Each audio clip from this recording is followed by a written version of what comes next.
anomalous human material. Dispose. They're trying to kill us. Come on, Frog! We'll see you there. Dispose. Dispose. Look out!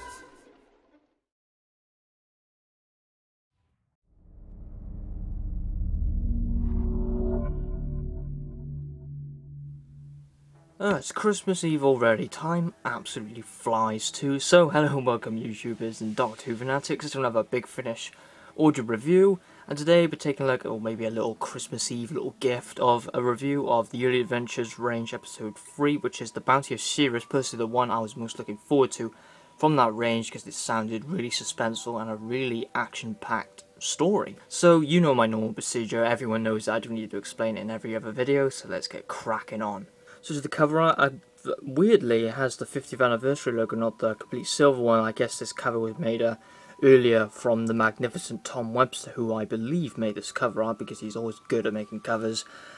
Bounty of Ceres written by Ian Potter. He's completely new to me to his writing, and it features Richard Hope, Julia Hills, and Peter Forbes. So we have the cover art again, looks absolutely fantastic. I believe that's Fawn or Moraland down there. I can't remember which character it is, but it's one of the two. And yeah, this story features Stephen and Vicky as Moy O'Brien and Peter Purvis as well. And there's the side Bounty. Oh, I'm gonna get the light on there. There we go. Bounty of Ceres 1.3. So yeah, this is the penultimate, sadly. And yeah, it's directed by Lisa Bowerman. 120 minutes approx. And for the blurb, Ceres, a tiny, unforgiving ball on ice and rock, and in between Mars and Jupiter. It's no place to live.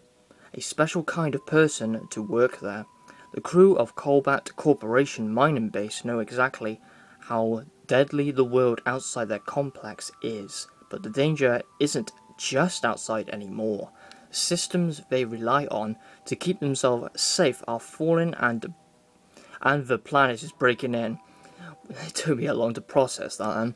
When the TARDIS strands Stephen, Vicky and the Doctor on the base, they have to fight a foe they can barely comprehend to survive. So right on there, it sounds like an Under Siege sort of story, which I do love based on Under Siege stories. And it sounds like a bit of a Patrick Troughton based on Under Siege stories, like the Moon base, just by reading this blurb. And there's the cast, which I've just gone over again from the front cover. I don't know who it is, or Morand or Fawn, the one with the gun by there. And then you can flip it over if you want. I am thinking about flipping it over because this sort of bugs me a little bit that they just changed the 50th anniversary logo. So on Domain of the Void it's the 50th, then the Doctor's Tale is the silver one, and now this one's Bounty, and then on Original Life it'd be the silver one again. So mix and match. Maybe I will flip it over for the cover art, or the side thing by there, but we'll have to see really. Part 1, the Hostile Planet. Part 2, the Out of Edge. Part 3, the Otherworldly Intelligence, and Part 4, The Coldest Mind. So for the booklets, if we open it up, we have the producer's notes from David Richardson. Behind the scenes, the three characters, the supporting characters, because supporting characters for the Early Adventures, it's quite small. It's not like anything like the monthly range. Writer's notes from Ian Potter, Doctor Who magazine. The next installment, and unfortunately the final installment for season 1. Then we have to wait like 9 or 10, or about 9 months until season 2 now. It was a long wait. And then get more. Well, that's just the credits and all that. Again, flip it over if you desire.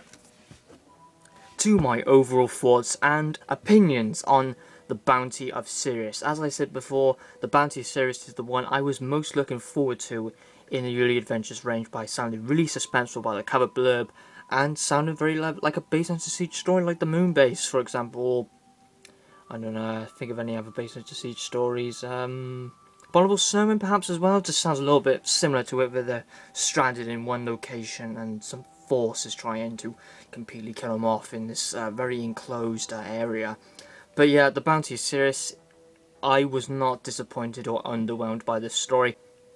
Actually, yeah, let's start with the characters first. We start with the Doctor's characterization.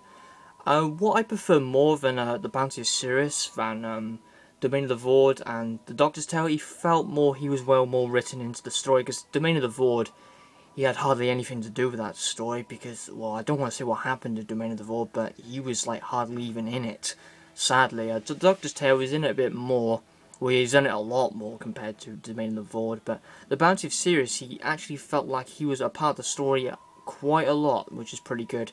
We'll go to Peter Purvis as Stephen, an underrated companion in my opinion. Not really people are well fond of him with the TV series. But personally, I think he's an absolutely fantastic companion. His voice has not changed one bit from hearing to the TV story to on audio. He sounds just like Stephen. His voice has not changed a single match, and yeah, he did the narration and the voice for the Doctor. Yeah, he sounds like he gives it his best shot, and it still sounds good. But of course, I still think they should have got another person to play William Hartnell, the Doctor, as on his own. Not really another character doing it personally, but still, he does an absolutely fantastic performance as mimicking the first Doctor as well, with the narration as well. And then we go to Vicky, Maury O'Brien. Again, does the narration as well, so there's two different people doing the narration, they keep skipping it over. But Vicky, I'm not a biggest fan of her character. She's not really one of my favourites, but she did sound quite silly in this story. With this character here, it was in part 2, I believe, and it just makes me facepalm. I just don't, she's really clumsy and does not have a lot of common knowledge in this story. So yeah, Ian Potter, yeah, captured her character very well. It's just I'm not a fan of her character. So yeah, she couldn't just been all badass or something like that, because that would make no sense whatsoever. So yeah, Ian Potter captured all the characters fantastically. Supporting characters, even though there's very few of them, which I just turn around, it is Julia Hills. I believe I would say she was the main supporting character. She was absolutely brilliant as well, played a very good part of the story. And we come to Moreland and Fawn. I don't know if this is Moreland or Fawn, I just cannot remember. But I do remember all the supporting characters actually playing an absolutely fantastic performance. So, again, I just don't know which one that is. But I'm going to guess it's Fawn? Maybe, I just can't remember. Because this was a week ago, and it's a shame I couldn't remember who it was. But now we come to more positives of the story.